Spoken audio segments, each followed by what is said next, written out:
Pag sinabing trigonometry, absent lang na Lester doon. Naku, si Lester pa. Hindi, okay lang si Lester. Pero nung magka-teacher si Lester ng ano tawag niya, Brad? Terror. Umayos si Lester eh. Tumaas yung kanyang trigonometry, naging forgometry siya.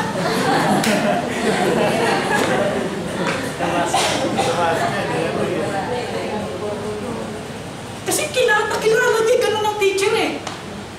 Umayos pa si Lester? Yes, umayos. At naging effective pa siyang estudyante ng trigonometry. Susunod yan, pygometry na yan. Umayos. Bakit nakilala niya ang Diyos? Kaya tumino. Dati nang matino, tumino ka. Hindi nga. Ganun po mga kapatid. Titino talaga ang buhay natin pag kinilala natin ang seryoso ang Diyos. Amen. Marami pang kayang ayusin ng Diyos sa buhay natin. Amen? Tingnan mo, pag-aharan mo lang. Kilalanin mo ba ang Diyos? Marami ka pang makikita sa Diyos mo. See? Ang bihira pala kapangyarihan talaga ng Diyos. Kayang-kaya pala talaga alisin yung sakit ko. Nothing impossible with God. Amen. Kapag po Saturday prayer meeting dito, ang dami nagpapatotoo, answered prayer. Amen? Yun ang Diyos. Hindi yung kapag nag-preach si pastor, nasakta na. Nako, susunod na preaching ni pastor, di napapakinggan. Eh, hindi ka talaga lalago na. Kaya mo kilalanin ng Diyos eh. Alam niyo ba si John the Baptist? Kaya tayo Baptist eh. Mas matinding mag-preach si John the Baptist. Alam ko ano pinippreach ni John the Baptist? May pagkaano yun eh. Sabi niya gano'n, kayo mga lahing pulupong. You see? Lahing pulupong. Lahi ba natin yun? Mas matindi mag-preach si John the Baptist. Kaya mga Baptist talaga gano'n mag-preach. Amen. Katotohanan talaga mag-preach. No matter what. Amen. Ay, meron tayong membrong mayor. Yan, tayo doon na. Halimbawa, gano'n, ano? Congressman, nakaupo dyan. Kaya lang, corrupt. Ay, hindi ako mag-preach ng corruption, baka mag-fail. Ay, gano'n. Amen.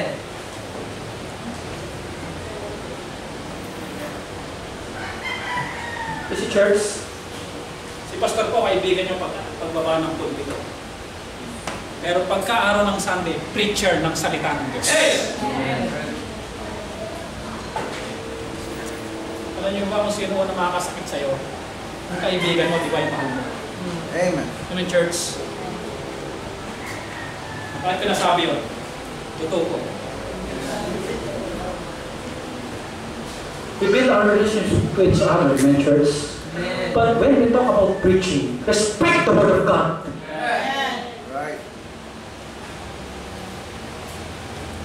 Leaders, come on, leaders. Kapag nag-preaching, listen carefully. Ayaw kung ano-ano ginagawa nyo. Dahil pag kayo nag-preach dito, nakikinig din ako sa inyo. Amen. Meron po isang manggagawa ng Panginoon. Preacher, ha? Preacher. Kaya meron silang guest speaker. Alam niyo, preacher, nasa labas pag ganun gano'n. Kung hindi ka preacher ka, tapos di ka nag-respeto sa nag-preach. Hindi po gano'n. Mali po yun. Because God is what? Holy. And every time may preaching, God is holy. We need to respect His holiness. We need to respect His throne. We need to respect His authority, His power, every time. Amen? We need to respect. When I say, stop! Stop! Grabe authority, di ba? Yung authority ng presidente natin galing sa Diyos yun. Because He is King of Kings, Lord of Lords. Kung yung binigyan ng Diyos ng authority, ganun katindi, eh di lalo na nagbigay ng authority. Kung si President Duterte, ginagalang ng mga kapulisan, at yung chief of police na si Bato, ginagalang ng kapulisan. Alam niyo ba yung mga authority nung galing lang sa Diyos? the more na-respect ang Diyos. More than sa mga tao yun.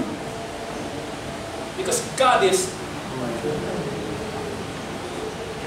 The church, every day, pag-isipan, lagi isipin. Ano man ang isipin, ano man ang gagawin, ano man ang action, ano man ang response, lagi isipin, God is holy.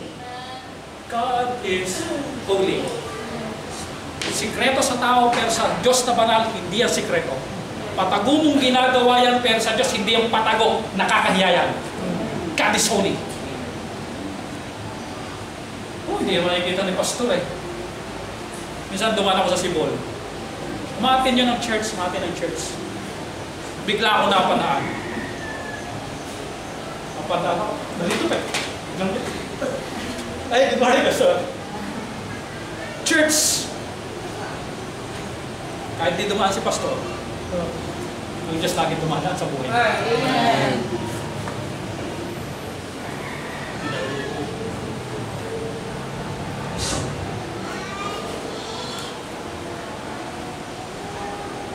Dalawang response. Negative, positive. Sa i-declare ng Diyos sa'yo na salita niya, pwede kang mag-response ng negative. Pero pwede kang mag-response ng positive. Let's response positively. Na? Doon tayo lalako. Huwag mag-response ng negative. Hindi ka talaga yan. Kahit kailanman, ang miyembrong negatibo, hindi lumago. Amen. Nakasarado eh. Ayaw niya mag-explore. Nag-explore siya sa what? Sa negative. Eh kapag nag-explore ka kapatid sa negative, growth ba tawag doon? Deficit ang tawag doon. Decrease. Pag nag-explore tayo sa positive, like Isaiah, namatay si King Uzziah. Naku, paano na yun? Wala nang magaling na leader, Lord. Ano ba? Lugmo ko na yan. Ano gagawin? Paano patatakbuhin ito? Sino susunod? Hindi naman pwede si Lester. Wala pa si Lester ng panahon na yun. Paano yan, Panginoon? Hindi siya doon nag-explore sa problema. Nag-explore siya sa plano ng Diyos. Sa Diyos mismo siya nag-explore.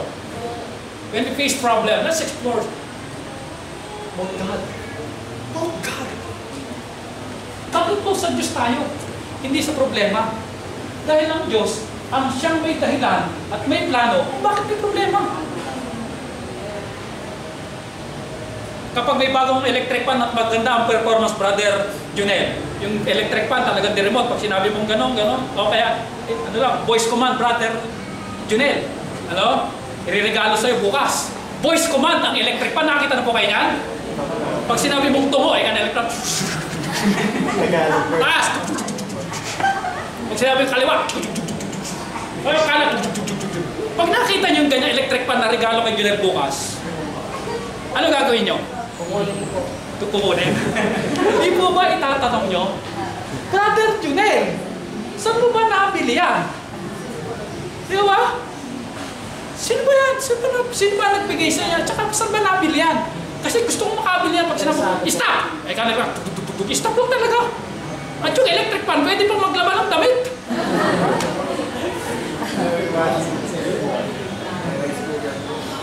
Ang tatanungin mo, sino ang nagbigay at kung sino sa nabili. Ito ang problema. Bakit may problema? Sino ang bigay nito? Dapat ka mas mag-explore. Doon! Sa Diyos! Doon sa manufacturer! Amen? Nakuha niyo po ba? Kaya ka binibigyan ng problema. Listen carefully. Kaya ka binibigyan ng problema para explore mo ang Diyos. Amen. Hindi ang problema. Amen. Kaya hindi aksidenteng narito ka ngayon. Amen.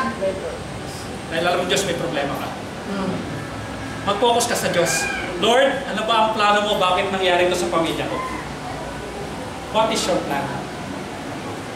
What is your good plan for me? Dahil walang aksidente nangyayari sa buhay natin. God has always a purpose for our situation. Amen, church? Amen. Explore. Pag di nabili yan sa Magat Store.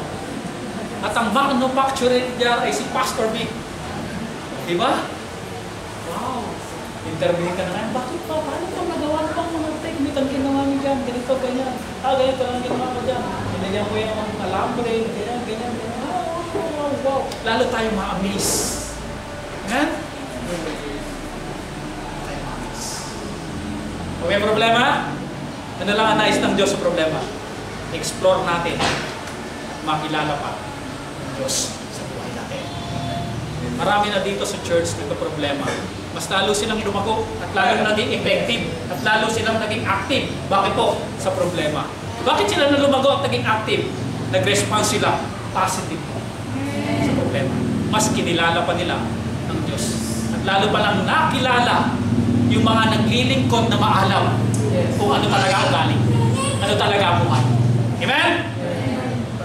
Amen, church? Ako, pwede ako mag-preach sa inyo ng pasigaw-sigaw, etc.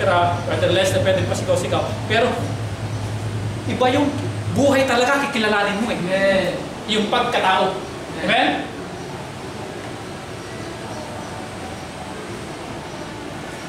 Ganyan naman ang preaching. Ganyan naman. Hindi ko bibigyan ng panilang ako. Ganyan naman. Pag ganyan tayo, ganyan ka na lang. Talaga eh.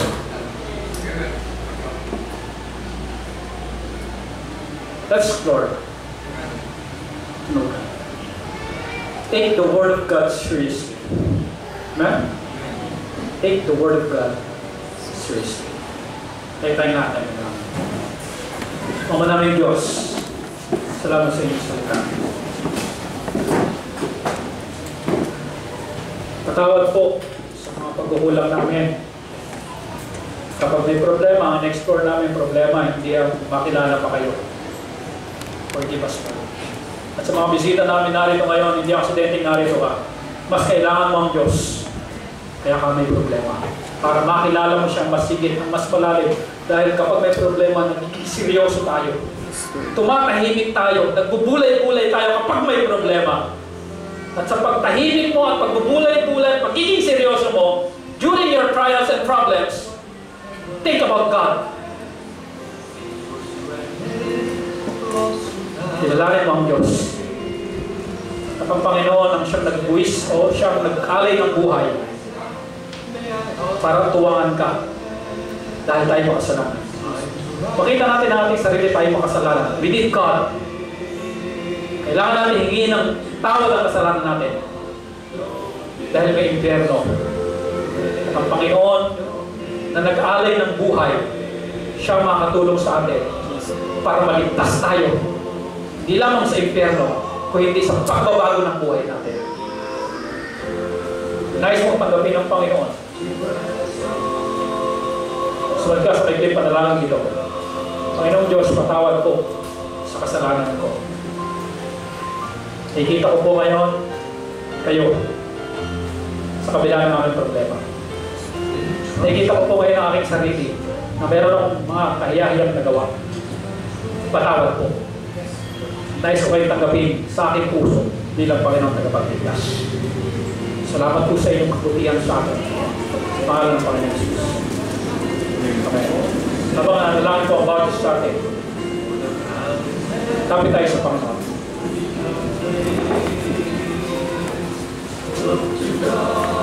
Look to God. Know God more deeply.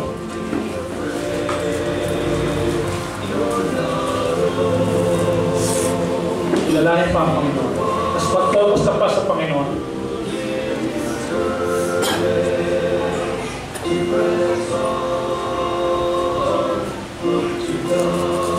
God is holy. Always remember God is holy. Ano man ang iyong ginagawa, ano man ang iyong sinasabi, ano man ang iyong pakitumog, God is holy. Always remember that. That holy God is enthroned, high and lifted up. He is in control. He is a powerful God. Kaya niyang gawin ang mga bagay na nais mong maalis sa buhay mo. Kasalanan na papahirap sa'yo, kaya nalisin niya ng Panginoon.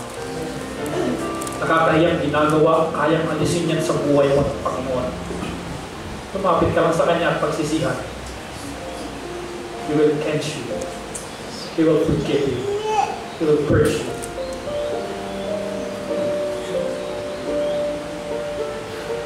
Maraming Diyos, salamat sa mensahe. Salamat. Kita namin paano ihanda namin sa sarili sa paglilingkod sa inyo na ito. Makita namin kayo na higit sa lahat. At makita namin yung mga maaalam na naglilingkod. At makita namin ang aming sarili na kaya-hayala namin sa inyong harapan. Para nang sa ngayon, kami ay maglingkod at epektibo na walang halong pagyayabang. Magsasabi sa aming sarili na kami higit kaysa iba. Salamat sa inyong mensahe, Panginoong Diyos. Purihin po ang inyong dakilang pangalan sa pangalan ng Panginoon Jesus. Amen.